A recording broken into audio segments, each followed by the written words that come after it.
rumor mengenai pelatih timnas Indonesia, Patrick Kluivert memutuskan untuk mengundurkan diri usai dipermalukan Jepang? Serta, Ketua Umum PSSI Erick Thohir ungkap kabar mengejutkan soal keputusan PSSI. Timnas Indonesia gagal membuat hasil manis saat menghadapi Jepang untuk menutup perjuangan di putaran ketiga kualifikasi Piala Dunia 2026. Pada Selasa, 10 Juni 2025, Timnas Indonesia babak belur oleh Jepang dengan 6 gol di Suita City Football Stadium. Gol yang dicetak oleh Daichi Kamada, Takefusa Kubo, Ryoya Morishita, Shuto Machino dan Mao Hosoya mampu mencabik gawang Garuda. Meski menelan kekalahan, Jai Idzes dan kawan-kawan telah mengunci peringkat keempat klasemen grup C putaran ketiga dengan mendapatkan 12 poin dari 10 pertandingan. Timnas Indonesia dapat mengamankan tiket lolos ke ronde 4 kualifikasi Piala Dunia 2026 zona Asia. Putaran keempat kualifikasi Piala Dunia 2026 zona Asia ini rencananya akan dilakukan pada 8 hingga 14 Oktober 2025 di venue terpusat yang ditentu usai laga melawan Jepang. Sebuah unggahan di media sosial Facebook muncul dengan narasi bahwa Patrick Kluivert diduga akan mundur. Patrick Kluivert, pelatih timnas Indonesia, telah membuat pernyataan yang mengejutkan setelah timnas Indonesia kalah telak dalam pertandingan terakhir melawan raksasa Jepang. Ia menyatakan bahwa ia tidak akan bertemu lagi dengan timnas Indonesia karena ia telah memutuskan untuk meninggalkan posisinya sebagai pelatih timnas Indonesia. Sebelumnya, timnas Indonesia kalah telak dari Jepang pada Selasa, 10 Juni 2025 lalu. Ketua Umum PSSI Erick Thohir bertemu Wakil Ketua Komite Wasit Yoshimi Ogawa setelah pertandingan. Erick mengungkapkan federasi bakal memasang skema penggunaan wasit asing dalam kompetisi sepak bola nasional, meski proporsi penggunaan wasit lokal lebih besar. Menurutnya, dengan langkah tersebut menjadi bagian dari reformasi menyeluruh dalam sistem perwasitan nasional. Selain itu, Ketua Umum PSSI ini pun juga menyebutkan akan diterapkan sistem digital untuk penilaian, pelatihan dan penunjukan wasit.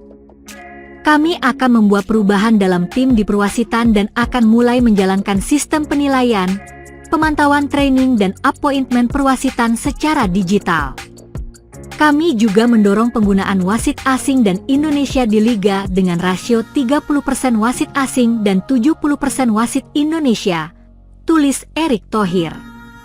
Sebelumnya, Wakil Ketua Komite Wasit PSSI Yoshimi Ogawa mengungkapkan rasa prihatinnya atas menurunnya kepercayaan sebagai klub Liga 1 terhadap kualitas wasit lokal. Kilas laga Indonesia lawan Cina. Sekitar 69.000 penonton memadati Stadion Utama Gelora Bung Karno, Jakarta, malam itu. Sorak-sorai menggema dan pelukan penuh haru mewarnai tribun stadion bersejarah itu saat Ula Romeni dengan tenang menaklukkan kiper Cina melalui titik putih. Gol tunggal itu mengantarkan timnas Indonesia 1-0 atas sang tamu dalam laga syarat makna.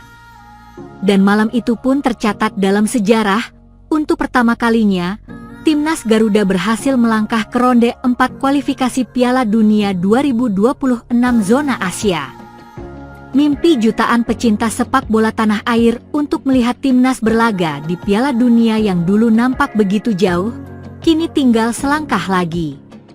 Timnas Indonesia dipastikan menjadi salah satu dari 6 tim yang akan berlaga di ronde keempat kualifikasi Piala Dunia 2026 zona Asia. Kepastian ini diperoleh usai skuad Garuda berhasil mengunci posisi keempat pada klasemen akhir grup C di ronde ketiga.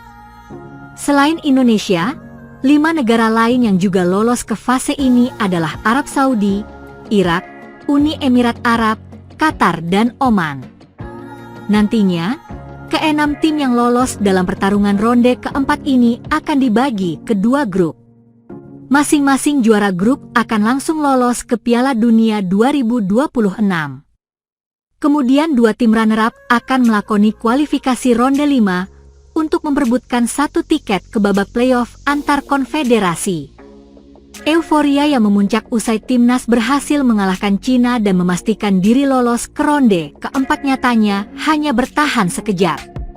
5 hari setelah pesta di Gelora Bung Karno, GBK, skuad Garuda luluh lantak saat harus bertandang ke Osaka, Jepang.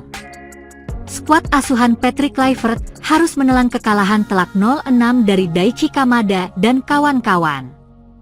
Pengamat sepak bola, Aun Rahman, menilai situasi ini mencerminkan perjalanan timnas Indonesia sepanjang fase kualifikasi sebagai sesuatu yang penuh dinamika, naik turun dan tak terduga, layaknya sebuah roller coaster. Penampilan timnas di R3 Asian Qualifiers ini cukup roller coaster. Mulai spektakuler nahan imbang Saudi di kandang mereka, laga kontroversial lawan Bahrain, sampai ya 2 kali dapat pelajaran dari timnas terbaik di Asia, Jepang, ujarnya Kamis, 12 Juni 2025. Aun melihat bahwa dari sisi taktikal, timnas sudah mulai menemukan cara bermain yang pas untuk diterapkan ke depan. Pola bermain yang mengandalkan pertahanan rapat dan transisi cepat dinilai cocok dengan karakter skuad Garuda saat ini. Timnas Jepang versus Indonesia. Namun, ia juga menyoroti aspek mentalitas yang masih perlu dibenahi, khususnya saat bermain di laga tandang. Menurut Aun, performa terbaik timnas sejauh ini justru lebih sering muncul saat bermain di kandang, Stadion Gelora Bung Karno.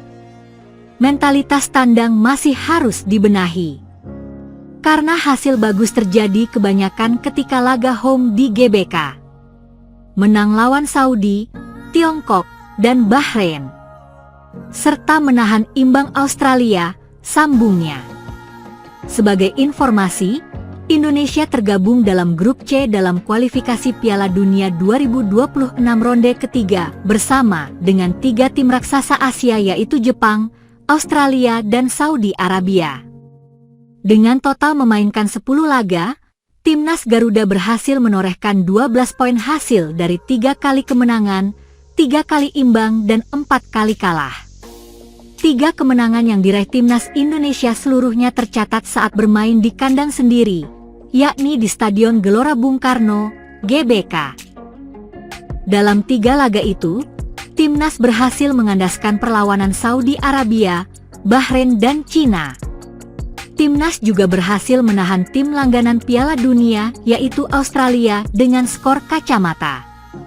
Berbanding terbalik, performa skuad Garuda nampak loyo saat bermain tandang. Timnas 3 kali kalah, 2 bahkan dengan skor telak saat melawan Australia dengan skor 1-5, dan saat melawan Jepang dengan skor 0-6 saat bermain di kandang lawan. Sisanya, Indonesia juga hanya bisa bermain imbang saat bertandang ke Arab Saudi dan Bahrain.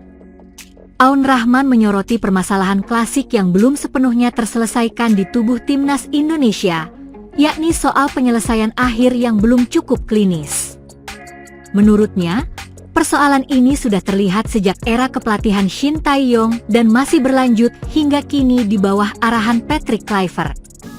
Ia mengamati, ada banyak momen dalam pertandingan di mana timnas kesulitan untuk mengkonversi peluang menjadi sebuah gol.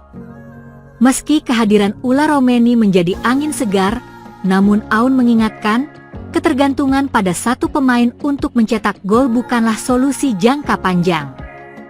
Keberadaan Ula Romeni memang cukup mengatasi soal bikin gol. Tapi tentu tidak setiap saat Romeni akan dalam situasi untuk bisa bikin gol bukan, katanya. Sebagai informasi, skuad Garuda memang hanya mampu mencetak 9 gol dari total. Sebagai informasi, skuad Garuda memang hanya mampu mencetak 9 gol dari total 10 pertandingan sepanjang fase ini. Ula Romeni tampil sebagai pencetak gol terbanyak bagi timnas Indonesia sepanjang fase ini dengan torehan 3 gol. Striker muda milik Oxford United tersebut mencetak sepertiga dari total 9 gol yang dilesatkan timnas selama ronde ketiga. Menariknya, ketiga gol tersebut berhasil ia cetak hanya dalam 4 pertandingan. 2 gol timnas lainnya di fase ini disumbang oleh kolega Ula di Oxford United, Marcelino Ferdinand. Sementara, Tom Haye, Ragnar Oratmangoen, Rafael Struijk dan Sandy Walsh masing-masing menyumbang 1 gol. Catatan menarik lainnya datang dari duo punggawa timnas yaitu Jay Idzes dan Tom Haye yang tercatat selalu tampil dalam 10 pertandingan fase ini. Catatan lebih spesial ditorehkan Jay Idzes, pemain Venezia FC itu, selalu tampil penuh selama 90 menit mengawal pertahanan timnas di fase ini. Jika dirata-ratakan, Idzes tampil selama 900 menit membela timnas. Di sisi lain, sektor pertahanan timnas juga menunjukkan tanda-tanda kerapuhan yang cukup mengkhawatirkan. Sepanjang ronde ketiga, Indonesia kebobolan sebanyak 20 gol, jumlah yang sama dengan Tiongkok sekaligus yang terburuk di grup C. Catatan ini menurut Aun juga menjadi sinyal bahwa lini belakang masih menjadi titik lemah yang perlu mendapat perhatian khusus, terutama jika timnas ingin bersaing di fase berikutnya.